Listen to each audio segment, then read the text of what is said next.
Back again, WGNU 920. Welcome to the Bill and Teona Show, where we talk about government and the politics behind it, nonprofit and the people behind it, and business and the money behind it. Let's go. We'd like to thank you for tuning in to hear Bill and Teona whine about the region. We have been away for a couple of months because we have been working. We have been working. What have we been doing? Well, we're here. We're at a radio station. We are live on radio, WGNU 920. Want to thank our man over here, Mr. Paul Berry, who has allowed us this opportunity. So please, everybody, give Paul a hand. Thank you, Paul. Thank you, Paul. It's the beer. I mean, Bill, let's give Bill a shout out. Bill is a genius. He knows how to always make the next move, and sometimes he makes the next move, and in between we be like, cats and dogs. Yeah. But ultimately, he worked this out. And he's got other stuff that he's working on for us with wine companies. And I just want to say thank you, Bill, because you kind of then took my idea, and now it's like you had, and just to give everybody a little background, I, for one, had never thought that I would do a podcast. Like, that was just foreign to me. And without question, I never really thought or considered being on a radio show, and like being a host of a show. Like this is so out of the box for me, but it's something that I'm starting to enjoy. She came to me one day with the idea we should do a podcast, and I just said, okay. Yeah, we were working on Robert Parsons' Mayor for Florissant campaign together.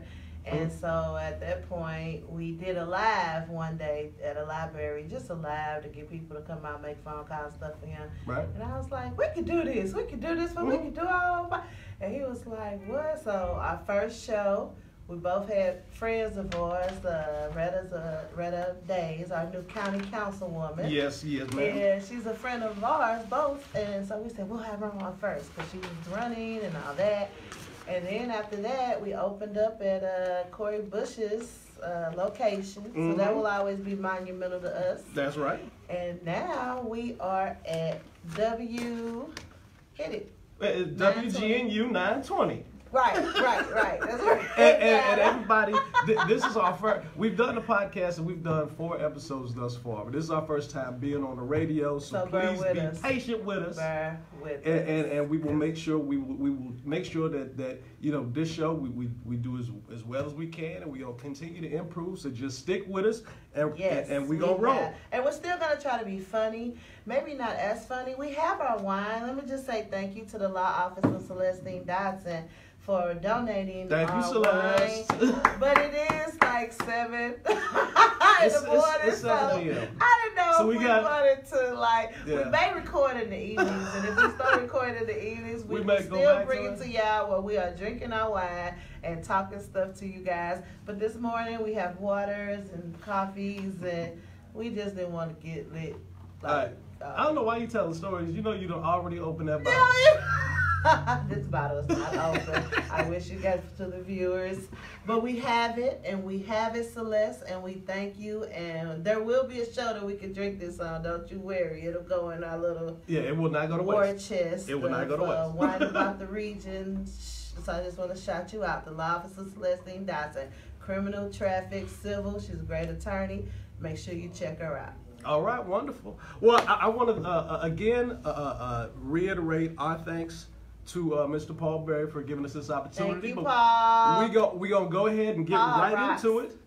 Yes, he does. Rocks. We're going to go ahead and get right into it. First up, we have former St. Louis County Executive Charlie A. Dooley. Woo! Let's give him a hand. Charlie is up early with us. Thank you, Charlie. Mr. Dooley, how you doing, I know sir? you would probably rather be doing a lot of other things than be up so early in the morning. I know. What's our choice? It's possible. Bill told me he could pull it off, so I was just like, please. I was worried. I know. I mean, especially since he's been in retirement, he don't like to get up that early for nobody. What you been doing? Whatever I want to. There you go. Wow. Well, turn up there, Charlie Dooley. Okay. So, you were county executive for 11 years, correct? That's correct. There you go. Tell us a little bit about that time. I mean, and just full disclosure, so everybody knows, I was actually part of the Dooley administration from, I believe, 2011 till he left office in 2014. So that's y'all little connection. Yeah, so how did you guys meet, though? Yeah, you always make me tell that story. So you're gonna make me do it with Vicki. So. How do we meet? Okay. The way I met Mr. Dooley was in 2010. He was ramping up for re-election. So I ended up, actually, interestingly enough, it's hilarious how life, you know, if you just keep moving and stay positive, how life sort of works out in your favor. God's kind of, you know, we know that just because we're sitting here today, right? So I actually saw a posting for canvassers for a political campaign, and I've been working on campaigns since I was a young kid. So I was like, okay, well this sounds interesting. It turned out that it was Mr. Dooley's re-election campaign. So I ended up starting in the campaign just as a canvasser. And at the time, they were looking for somebody to run their North County campaign office. So I luckily was able to, you know, show that I had some sense and was able to get on as North County coordinator for the campaign. And, you know, fortunately he won in 2010, so I was able to join the administration. So let us stop talking. Let's give it to Charlie. All right. But he asked, we kind of always find out how we know each other's guests or friends. So great story. Tell us what it was like to hold that top spot. Like, that's a spot that people really, you know, covet, I think, in this region. What was that like, that experience? Let me back up just a little bit. The way I had the opportunity to be county executive was an unfortunate situation, okay? Remember now, in 2003, Buzz passed. Yes. Buzz Westfall. So I was voted in on the county council. And at that time, believe it or not, at that time it was 4 Republicans and 3 Democrats. And so the Republicans thought, well, here's an opportunity for us. So one would think, and the issue is this, that at that time, even though it was 4 Republicans and 3 Democrats, Buzz Westfall was a Democrat. So they had to put someone that was a Democrat as county executive. But it can be anybody in the county. You don't have to be it didn't have to be someone on the county council. It could have been a businessman, a school teacher. It could have been anybody that's a professed Democrat, okay? So they they said, well, what we do is we're gonna get Charlie Dooley. Now, I was the only African American on the county council, okay? And at that time, and probably still today, St. Louis County had a population of maybe 22 to 23% African American, okay? And we only had 1 council district. So they thought, well, if we put an African American in from the county council, more than likely he won't run for county executive because there's not enough African Americans to vote for him. And non-African Americans probably won't vote for him. That's what they thought. And so, they figured that if we do this, maybe the African American community would vote for the Republicans, because there was a Republican on the county council that actually ran for county executive when the term came up due for a special election. So they thought that that person would win the nomination for the Republican, and that he would go on and be the county executive. Okay? It just didn't work out that way. Yeah. So they thought they were going to pull a fast one on St. Louis County, and you showed them what was going to happen. We showed them, because I didn't do it by myself. But one of the things that I thought about when I was appointed county executive is one of the things you think about is that it's one thing being appointed county executive, but how do the community feel about it? Right. Okay? How do the African Americans feel about it? How do the non-African American community, how do the Asian Americans feel about it? So there's a lot of things go through your mind. Just because you're in a position don't mean you command that position. Right. That has to be earned. Right. So that's what I spent that first years trying to earn the respect of the people that I work with every day and that I represented every day. You did a good job. Okay. So that was my task. And you definitely did that. There's no question about it. What were 2 or 3 of the biggest challenges, maybe the things that kept you up at night that St. Louis County was dealing with during your time in office? Well, like I said again, the biggest thing that challenged me was what I just said earlier about making sure that when you present as county executive, people respect you as county executive, and so that makes it, because it's difficult to get things done if people don't believe in you as the person that's in charge. Right. Okay. So that's a big thing. I think. Yeah, you really had to get in there and take the reins. That made me mad though once he was out of office was that when Ferguson broke out and you were not our county executive anymore, they called you. And I remember that. I remember, and I was kind of like, really? You know, I mean, I just wanted to know, that's kind of off the script, but how did that make you feel? Because I was at home fussing. But see, I was getting to that part. That's one of the challenges. One of the challenges, now, you got to understand that the Michael Brown situation, the event of Michael Brown, which is unfortunate, no question about it, is that happened on my watch. That actually happened on my watch. Yeah. Okay. I thought it was that. Well, it happened on his watch, but it was right after the election, after the primary. So it was that same week. It was that same week. Like, the primary was Tuesday, and that happened on Friday. Okay. So I had just lost the election. Just lost the primary. I just lost the election. That's why they. And I had another 6 months to be in office. Okay. Yeah. And so I was at a disadvantage because there were people from that viewpoint thought that I didn't have command of the situation because I had just lost the election, and they knew I wouldn't be there. In 6 months, I'm gone. And they don't know we're going to be the Republican or the Democrat, but they knew Charlie Dooley wasn't going to be there. So now I was challenged with this opportunity to bring the community together with a leader, myself, knowing that I wouldn't be in office, and the people around me knew I wouldn't be in office, and the decision makers knew I wouldn't be in office. So that made it very difficult for me. Yeah, so during that time it was hard to put policy in place at that point. Because regardless, it was going to be somebody else in that seat. Yeah, they're doing it. Okay. And so that made it very difficult. Well, I didn't know they had the right to call on you. I just was mad that they were. I was still a county executive. Got you. It wasn't a county employee that actually caused the situation, but it was in the county. Okay. So it's on my watch. Yeah. Okay. So that's one of the challenges, is trying to work through that very difficult situation. And it was very difficult, you know, and it was devastating to the community. Absolutely. It wasn't just our community, it was a worldwide event. Yeah, it was everywhere. It was you know what, and that's one of the things that I think, just in retrospect, looking back at that, we didn't realize as it was happening how big it was going to be. You don't even really know.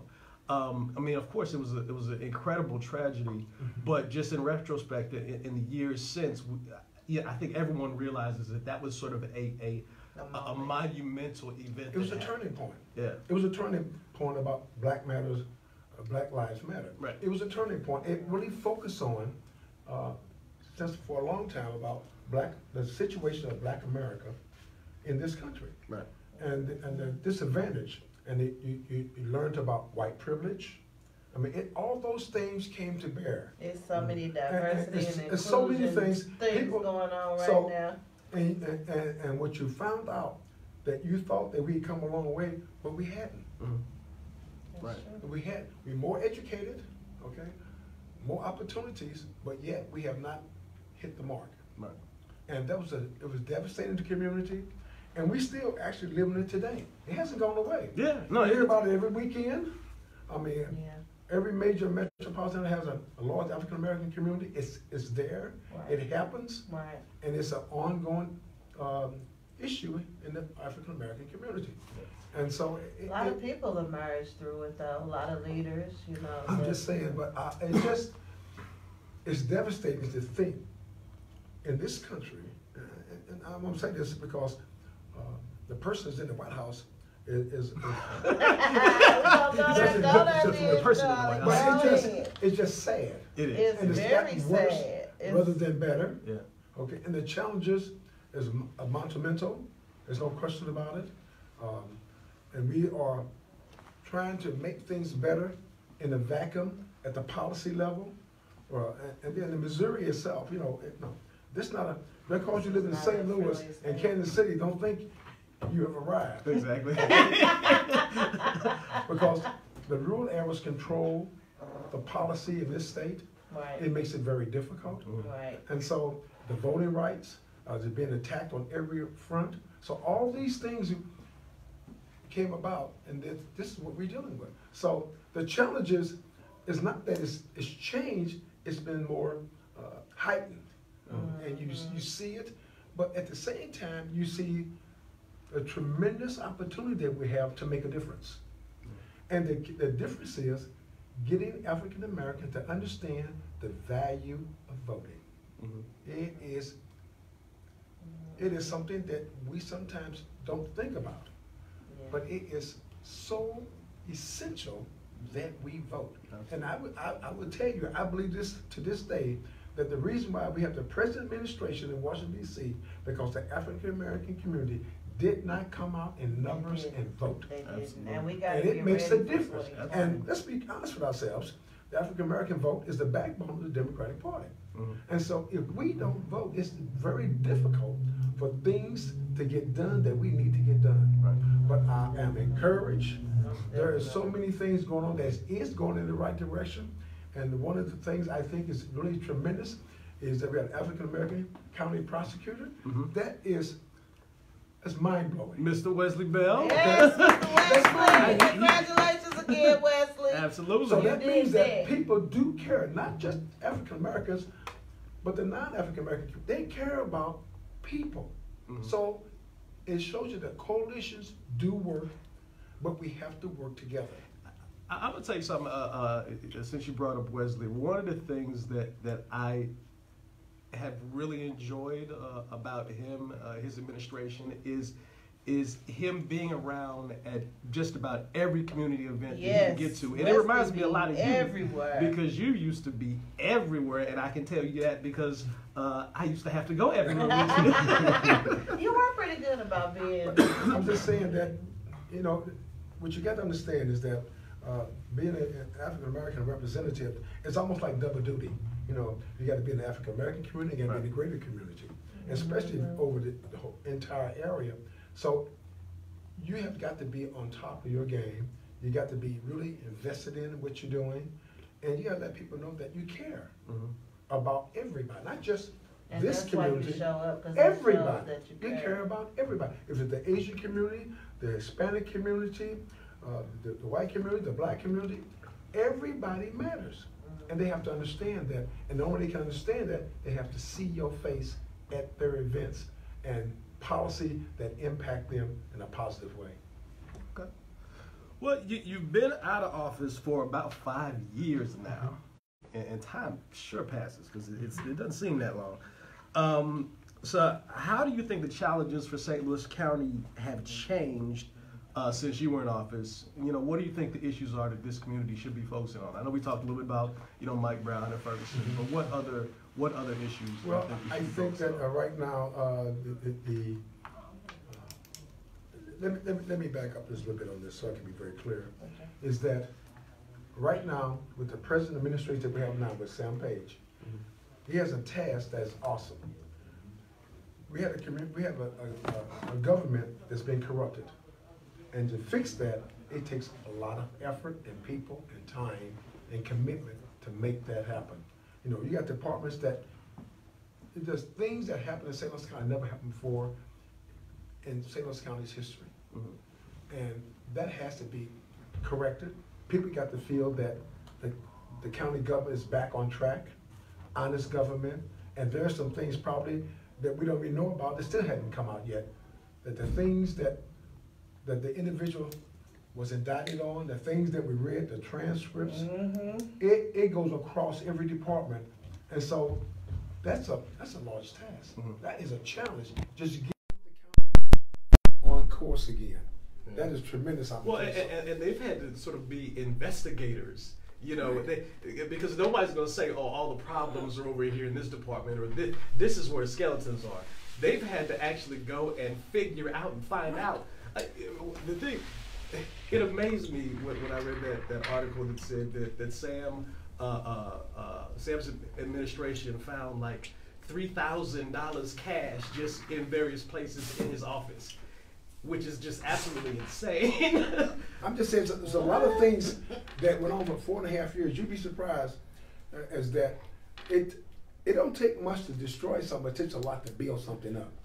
And so I'm just saying that they probably just scratched the surface of things that went wrong. They didn't do what they're supposed to do. There are good people that left county government. Mm-hmm. There are good people stayed in county government, but maybe allow certain things. People got to do what they do for a living. It's jobs, and they're scared for their jobs. You know how people will compromise. So you don't know all the extent that went on with that particular situation. Mm-hmm. All right. We have a new county executive, of course, Sam Page. What is he doing right, and what would you say he's done wrong, or that he needs to pay more attention to? I'm going to say this. I'm not going to judge anyone because he just got there. Okay. There's a lot to be done. Give the individual a chance to accomplish something. I mean, you're talking about 4.5 years of foolishness and corruption. and then you got to look at this man that's been off for what, 2 months or 3 months? Give him a chance. Seems like he's kind of trying. Yeah, I mean, he got to try. And so, again, I'm not going to prejudge him. I'm going to say, look, I wish him well.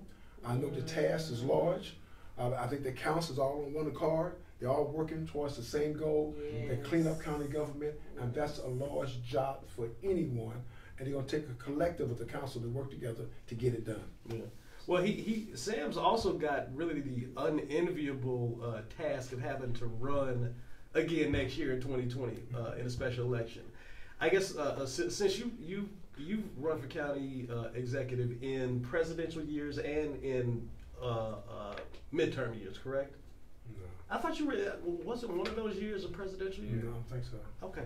I don't remember. No, okay. I don't think you I'm a little older now, so I don't think so. Normally, normally those kinds of elections is that it's never during a presidential year. Right. It's just not for that particular reason because it doesn't represent who's running or whatever. Well, I Sam's will be. Yeah, yes, okay. It's next year. Gotcha. So I guess my question to you is, how do you think is different running for county executive in a presidential year? Like, what do you think? What do you think the dynamics of running for county executive in a presidential year is going to be? Well, first of all, more people will come out to vote. That's the first thing.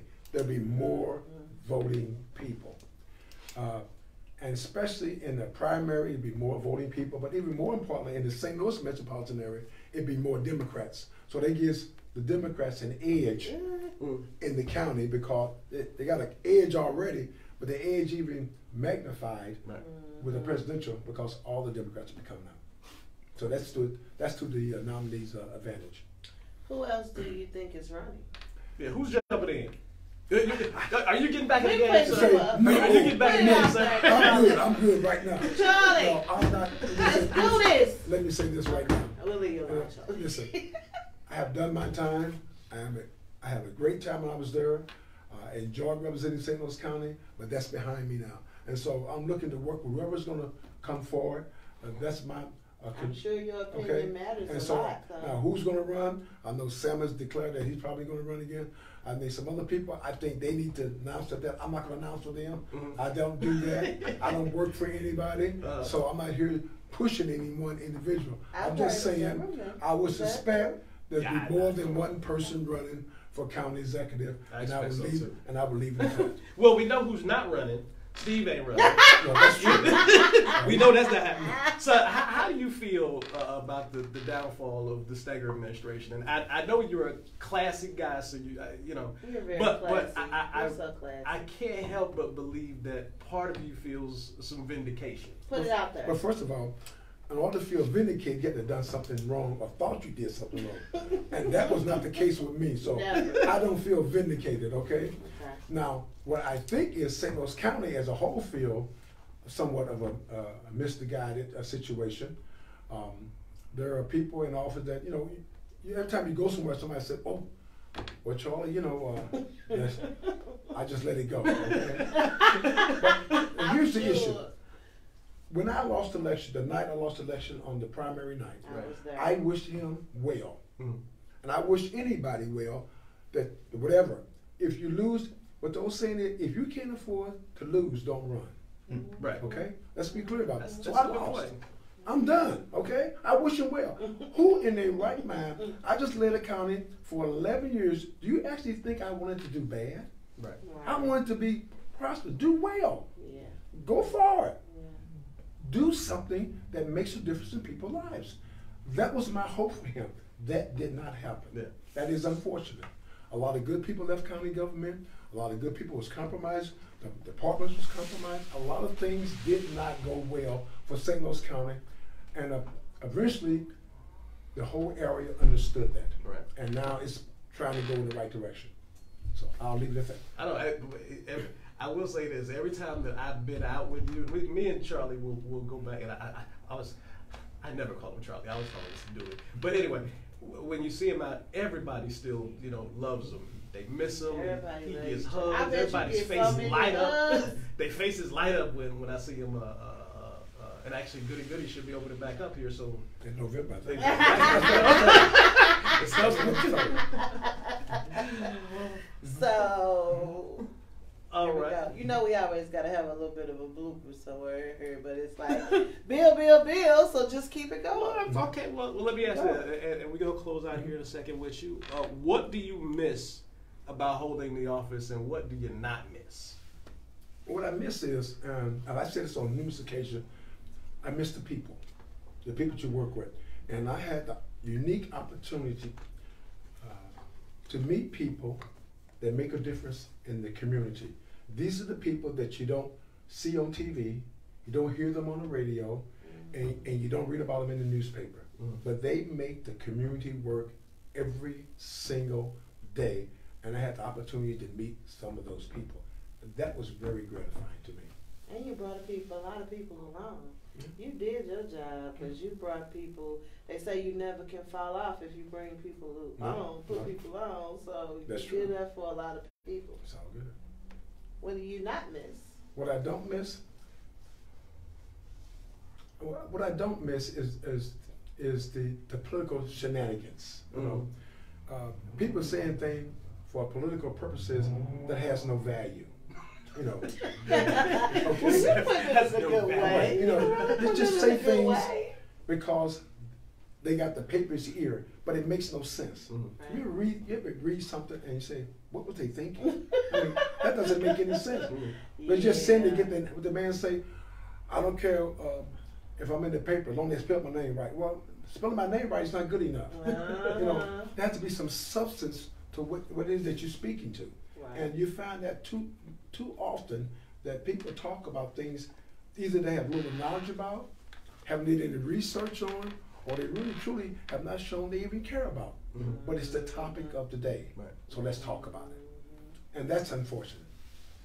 But I don't miss those people. All right. Well, Mr. Dooley, thank you. Mr. Dooley, thank you for joining us. We are going to trade places here with you and Vicki. Well, we would like you to hang around. We might have to plug you in a couple spots, but on yes. what she has going on now. Exactly. We got big things coming here, so we're gonna have you just switch places. Okay. And weigh in where you can when we need you. All right. Well, thank you so much, Mr. Dooley. And now we welcome the former state representative and now candidate for Missouri State Treasurer, Miss Vicki Englund. Thank you so much. I'm going to add in there Delir, just as a shout out. Byron, I love you. So, I'll start with how I know Vicki. Go right ahead. Let me just say, Vicki's a good friend. Vicki will speak to that African American in the room when nobody else may not speak, and that's kind of how we took off. And you know, we had a friendship, and then I had a friendship with a guy she didn't quite know that well, and then they got to know each other, and things kind of went. So it's like a family now. Yes, it's like it's just like we're a family now. And what I definitely like is, you know, hey, I'm really her friend. So people have seen, now that she's running, I have friends that are like, oh, great, you know, and very seldom do where I'm from, Berkeley, Kinloch area, do people really know that closely people at a state level that might take a run for a seat? But because Vicki's been to parties and she's been so supportive of things I do, I have a whole base of people that's really, really excited for what she has going on. And they should be. Yes, so which I will get into. What inspired you to get into public office? Give us the story. Well, first of all, let me say good morning. And thank you so much for getting up with us, too. Oh, my gosh, no. And with a new baby and stuff. I know. I appreciate you being here absolutely. this morning. And, it's great to be here. It's really good to be in a room with people who love to talk about the same kinds of things I love to talk about, and especially with Charlie. I mean, Charlie has been my mentor for a long time. And really? I didn't know that. Yeah. We didn't know that, did we? When we picked them to be... I mean, I knew they were familiar with each other. Right.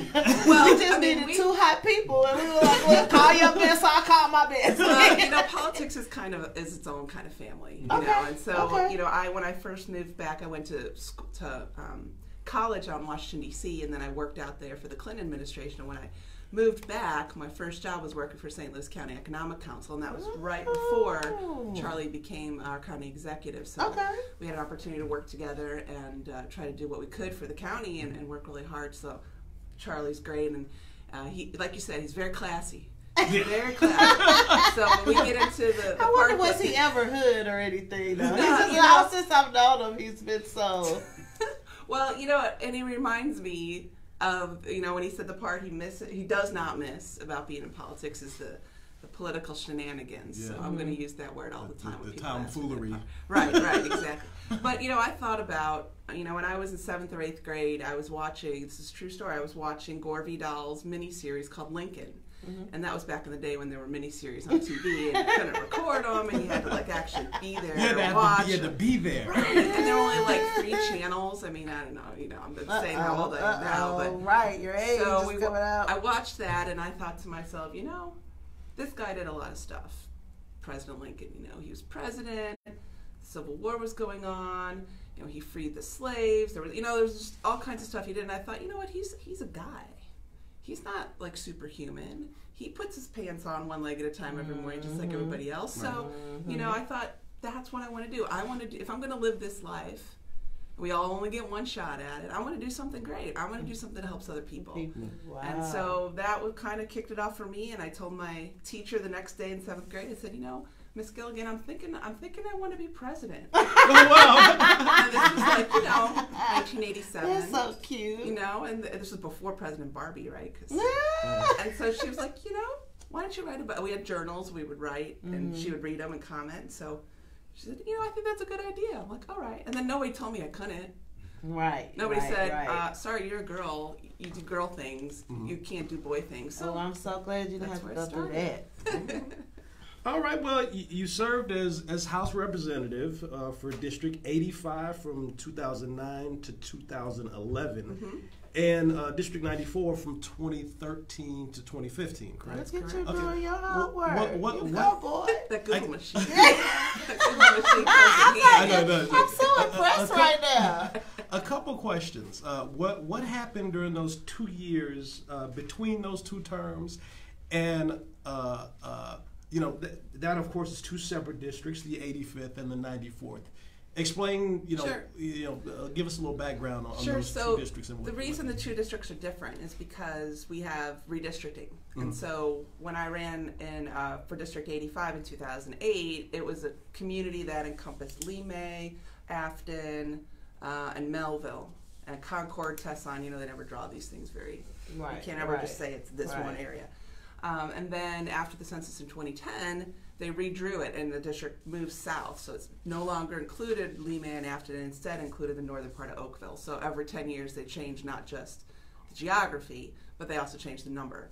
And so when I was first elected in 2008, I ran against a Republican for that area, and it had been Republican until I ran and we flipped it to Democrat. Then in 2010, the woman that I beat, she beat me.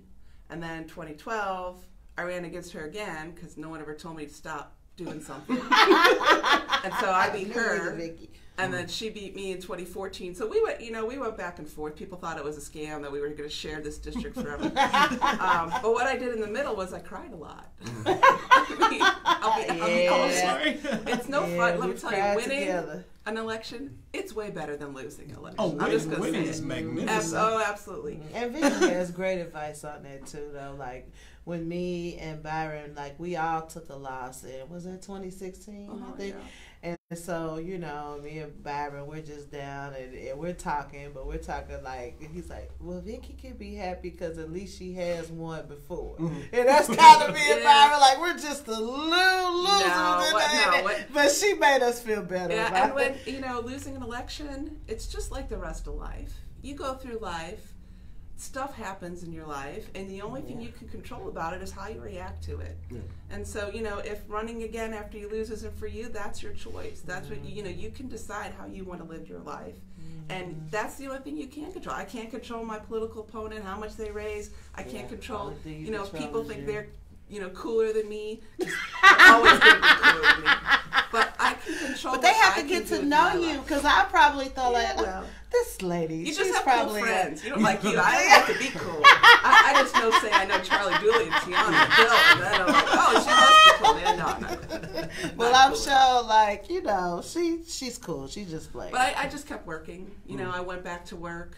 I went back to, you know, doing life, and just you think about what you want to do. And when 2012 came around, I thought, you know what? I don't think that wasn't the best I got. I'm going to do this again and see what happens. So that's what you have to hear her little inspirational. I can't quite quote it, so she'll have to. But what did you say? If Teona, if you feel more about your community, you know what I'm talking about. Yeah. I mean, you have to keep your eyes on the prize. You know, you have to focus when something happens in your life and your world, and especially in politics. You have to think, are you working to change things? Is that desire to change things bigger than how hard it is to do sometimes? Yes. Okay, that's beautiful. All right, well, you're running for Missouri State Treasurer, and I understand, I read some interesting. I thought it was real cool. I hope that's good. You sponsored a bill when you were in the House to help the State Treasurer of Missouri return military medals. Right. Tell us about that. So, I know everyone knows everything the Treasurer's Office does, right? We're going to have that's not a question. Right, I don't want to steal the exciting Don't be taking our questions from us. So one of the things at the Treasurer's Office, it's kind of the lost and found for the state. And so if you think about things like back in the day, people, I don't think they have much anymore, but they would have safety deposit boxes at banks, right? And you'd keep your grandma's pearl necklace in that safety deposit box. You'd keep your important papers. You'd keep your grandpa's tie clip, or maybe their wedding ring, or you keep this stuff in the bank. Well, when those folks who have those boxes pass away and the banks can't find the owners of those items, the Treasurer's Office gets them. And so it's the Treasurer's Office responsibility to try to find that person, figure out how do we get this back to the family, what do we do with this stuff. And so over the years they had accumulated about 97 or so military medals in these boxes. And the law was very strict about, you can't just say, hey, Jane Smith's pearl necklace was at this bank in Ferguson. And everybody would be like, oh, yeah, that's mine. I'm going to come and get it. So it was very restrictive of the kinds of information you could provide about these items. So what my bill did is it said, look, it released that information. It said this military medal was found in this safe deposit box. We want to try to get this back to the right person. So, you still have to prove who you are, and go through that stuff. But these items were a little bit more important, because it was our, for our veterans, because of our heroes earned these medals. And so I, as a sophomore legislator in 2013, I said, how do we get a bill passed? I'm a Democrat. We're in the minority here. How do we do this thing? So I thought, you know what? If I got all the Republicans in the Veterans Committee and the Democrats in the Veterans Committee to sign on to the bill, they're going to pass their own bill. Yeah. So I I didn't know a lot of them. This is the second time they came back. Oh, yeah. I mean, Charlie knows. That's what it's all about. And, she's so cool. This was a good thing. This was something we should all, it shouldn't, we're not given back medals. How do you not Democrats vote for that? Bingo. It's like, how do you vote against apple pie? That's right. That's what I was going for. So we got everybody to sign on. The bill passed unanimously. There were only 2 Democratic bills in the House that passed that year, and this was one of them. So as a result of that bill in 2013, we've returned over 100 military medals back to the families of the heroes who earned them. That's pretty cool. Yeah, so I'm very proud of that legislation. That's probably going to get you Treasurer's office in a good place as far as votes, because I'm sure a lot of people, since it was only those 2 bills, I'm sure they're going to remember that. Clint Zweifel's unclaimed money was pretty cool. ShowMeMoney.com. What do you think about it? You all should go to ShowMeMoney.com. That's where everybody needs to go and look. I've gotten money off of there. Yeah, I was about to say the same thing. Like, I was one day I was sitting around, and one day I was sitting around, and I was like, well, Zweifel sent this thing out. Let me just jump on here and see. On there. I didn't think. Of course. I was about anything, but it popped up, and I got a check for like $200-something. Yeah. There you go. I done told my mama to go on there. She done got money. So it's just amazed me to so many people still don't know about it. Well, and that's one of the reasons I'm running for treasurer, right?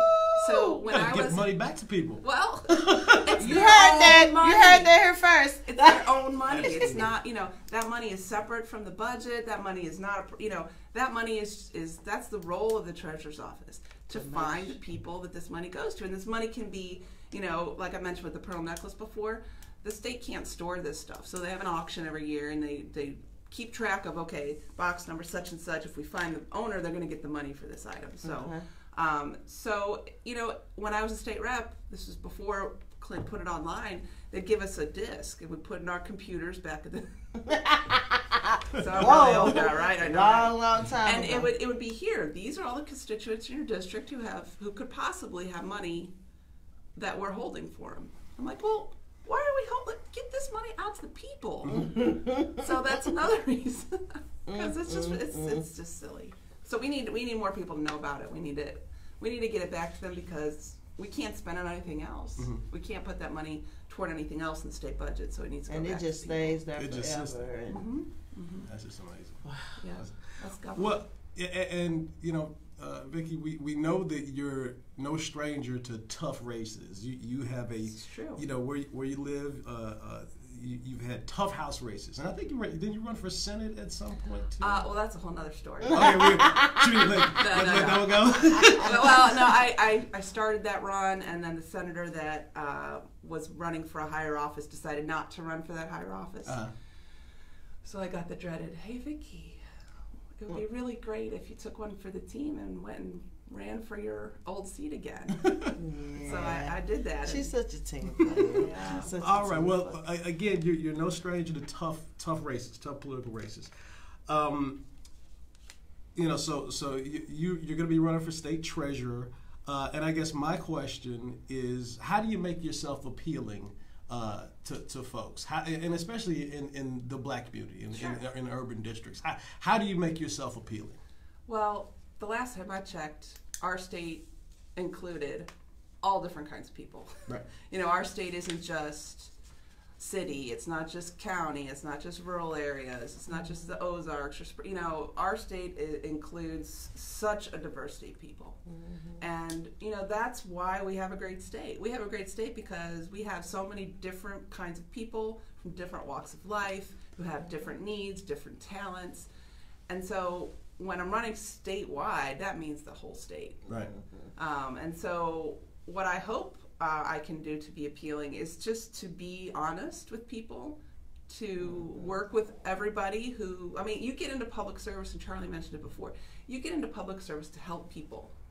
Well, we get into public service. There are other people who get into public service to help themselves. For other reasons. So if the whole goal is to help people, you've got to talk to people to find out what they need. One of the most annoying things as a state representative was when I would go to work in the morning, and we'd be looking at a bill, and it was a bill that was solving a problem that didn't exist. Right. It was a bill that some legislator thought, I know a little thing or two about this thing, and I think this would be a great thing. Well, if nobody needs you to fix this, it's a solution in search of a problem. And I can just say I've script a little bit, but just from a personal level, we had a little moment where we weren't even talking. She was pregnant and got married, doing her thing. Mm-hmm. But when she got ready to have her baby shower, it was like she went out of her way to just try to find me, to invite me to. She didn't have to do all that. So that let me know, because I think I said to you, I'm like, where have you been? Yeah. Where have you been? And I'm like, okay. I said I lost an election. I'm in the fetal position for a couple of years. I was supposed to go to that, wasn't I? Yeah, I think you was, but you did get You were intimidated by all those women. Right, but so I'm just saying, okay. We'll give you as a whole state, that's my experience, and she included me. So I mean, I can only speak from experience. Okay. So I just wanted to add that in there. Because I mean, everybody forgets. Sometimes people forget it's public service. It's not public popularity. It's not public, look at me, I'm cool. It's public, you would go there to serve. And, you know, I'm the first in my family to go to college. My dad was laid off for most of my childhood. And so for me, you know, when you're living paycheck to paycheck or even not paycheck to not paycheck, you have to really understand what folks are going through in order to be able to help them. You know, you can't presume that you as an elected person or as an elected person wannabe knows how to solve everybody else's problems unless you talk to them to find out what you can do to help them, for sure. All right. Well, what are your qualifications for state treasurer, and why should we care? I mean, what does the state treasurer do that impacts people's lives on a daily basis? That's going to be important to the minority community. Well, you know, the treasurer's office isn't as exciting as the governor or county executive. Or, you know, it's not all that exciting, and that's kind of a good thing. I don't know about you, but I think there's a little bit too much excitement going on. Don't you miss the days when politics was kind of boring? Talk to me about taxes. Talk to me about education. Y'all remember education? That's the thing we used to try to talk to each other, with each other about. Right. So the treasurer's office, it's kind of, you think of it as a CFO of the state, right? So if the state's a company, treasurer's the CFO. Okay. And all that means is that the treasurer looks after the money when it's not being spent. You know, the auditor kind of looks at it when it is spent. But if the treasurer's looking after it and trying to make investments and things to have your money, it's, you know, it's the taxpayer's money, to have your money grow while it's not being used. You know, the treasurer's office also does small business loans. They do agricultural loans. They do 529 college savings plans, which is another thing I don't think we know enough about. Is how you can either set up a savings account for your child or your grandchild or somebody else's child and be able to help them save up for college. There's also an ABLE program for persons with disabilities and their savings. So, you know, there's just kind of a lot of bankery type things that, you know, the treasurer's office does. And my past has really led me to have a small business focus. So I worked for the Small Business Administration right after college in Washington, D.C. Worked at the Office of Women's Business Ownership. I own my own business. I worked for the St. Louis County Economic Council, working with communities on how to spur economic development in places that aren't usually on the radar as far as economic development goes. And, you know, my own small business has really taught me a lot. I've been online for with an eBay business and other platforms reselling for about 20 years. And so when we're talking about the treasurer's office, like I said, they're also the lost and found. So when you go back to that pearl necklace reference, right now we have auctions once a year to sell those items. Well, at least a dozen states do that all online. I mean, the whole goal is to get the best price, and if you only have an online auction, I went to the one this year, there weren't a whole lot of people in the room, and so some of those items didn't sell for what I think they're truly able to sell for. So we bring that online, we save money, we sell them throughout the year. We can actually train people on how to do that in the treasurer's office, because if you guys got stuff at your home that you don't need anymore, online is the place to be. I sell clothing online. I sell. She makes tie purses. I should have brought mine. She takes men ties. Oh, you got one. You got to show that to. Can you hand us that egg so we can show? This is so. She's gifted me with one before, but she takes the ties.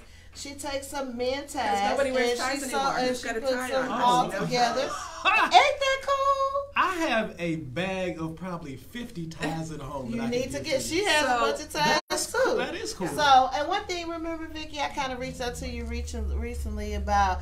Well, so I have a lot of friends in my area that are starting to sell pickles, or they want to do eyelashes, and they want, like, I would like it if there was like money they could get, say, just to kind of start up to do that the right way.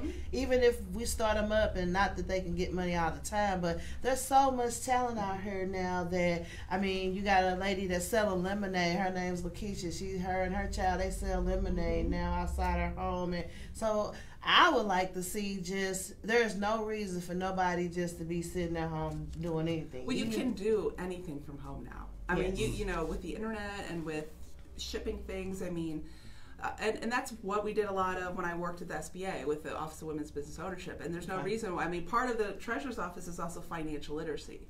So it's not just I think right now it's focused on understanding how to do savings accounts and how to save your money and how to stay away from those credit cards.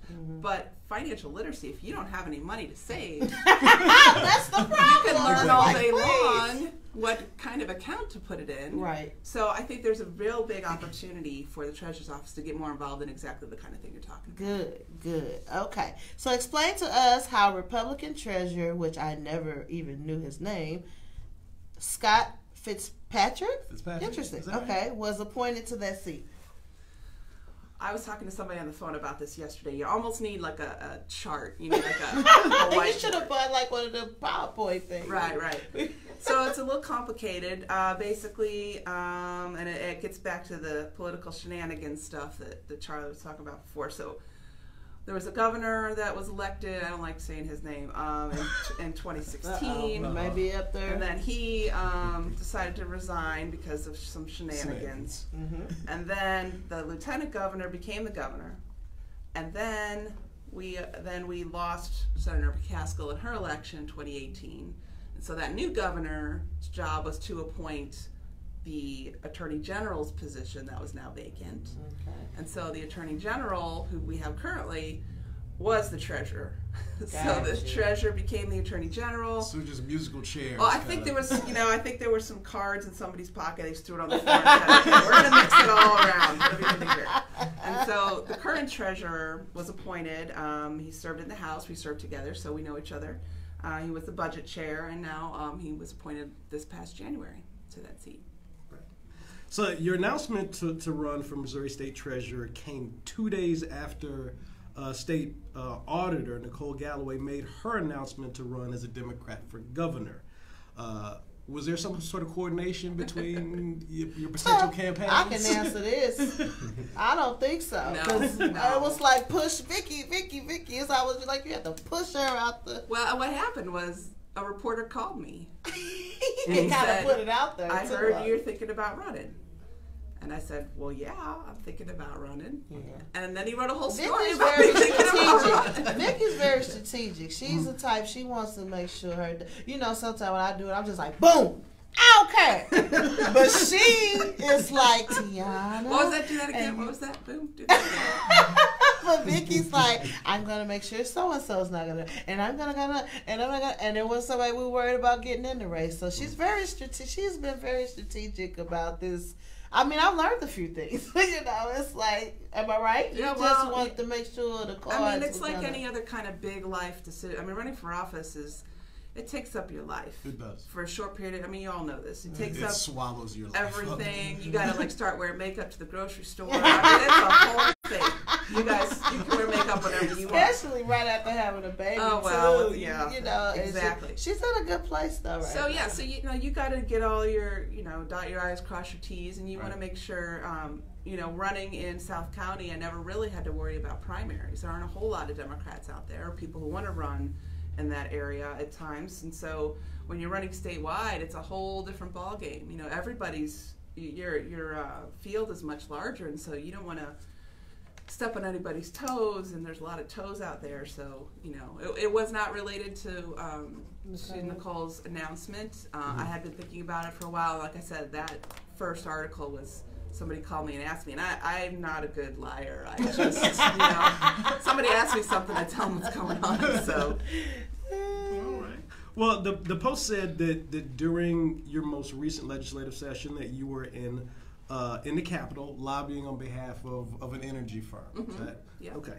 Now, obviously, lobbying is a big deal. For you, where's the separation? Like, having done some lobbying and having been an elected official, where do you see sort of how you square those things? As a lobbyist, you cannot be a candidate. So I'm no longer a lobbyist.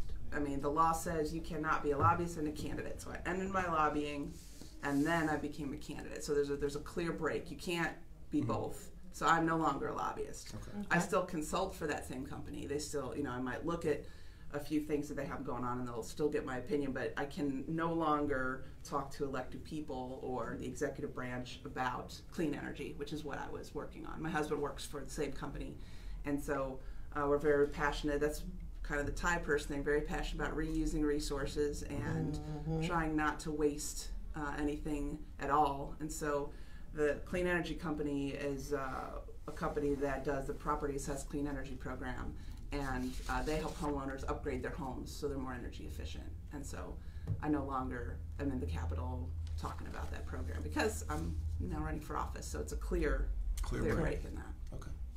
Well, I'm going to skip over the college savings because she's already talked about that a little bit. I do want to ask you to weigh in about why the state treasurer is limited to 2 terms, or why do you feel it's limited to that? You don't really know. I mean, we had term limits instituted at the state house level back 2002 in that general time frame, and I don't know if that was part of that. I think when you're looking at term limits, the goal of term limits is to make sure that people don't get too powerful and they don't they're not in office for a really long time, and therefore shenanigans start happening. Okay. Unfortunately, when you have term limits, especially in the House, you start taking away that expertise, and then suddenly the people in the building who have the most expertise are not the people who are elected to serve people. So I don't know if the treasurer fits into that. To be honest with you, I don't really know. Well, Bill, I think we're going to try to wrap it up. We think we're going to have to try to wrap it up, it looks like here. Sometime we go over with this on our own accord, but now that we're on the radio, they tell us what to do. So we want to thank you, Vicki, and we want to thank you, Mr. Dooley, for getting up this early. So much. We appreciate you being here. Yes, we do. We absolutely We want to thank our viewers for tuning in. We're going to continue to whine about the region because we care. If you have any ideas on topics or interviews for the show, if you're interested in advertising or sponsoring the show, message us on Facebook or email us at btwinery@gmail.com. All right. Well, I just want to say something real quick. I want to circle back and once again thank Mr. Paul Berry for allowing us this opportunity to be on the WGN first show. I think we've done all right. I think we've done good. I'm pretty satisfied. We kicked it off with 2 awesome people. Vicki, vote for Vicki. Let me just put that in there. Vicki Englund. To our viewers, she's going to need your support. Vicki, how can someone get in touch with you if they want to get involved with your campaign? Sure, VickiEnglund.com. VickiEnglund.com. Yep. You heard it here on Wine About the Region. She needs your support. I'm asking my supporters to get behind this lady. She is a real friend of mine, so you'll hear more from me. All right. Any last words from our guest, Mr. Dooley? Charlie. I'm good. You're Charlie. Good? We'd love to have your support on the Vicki Englund campaign. I love Vicki. You heard it.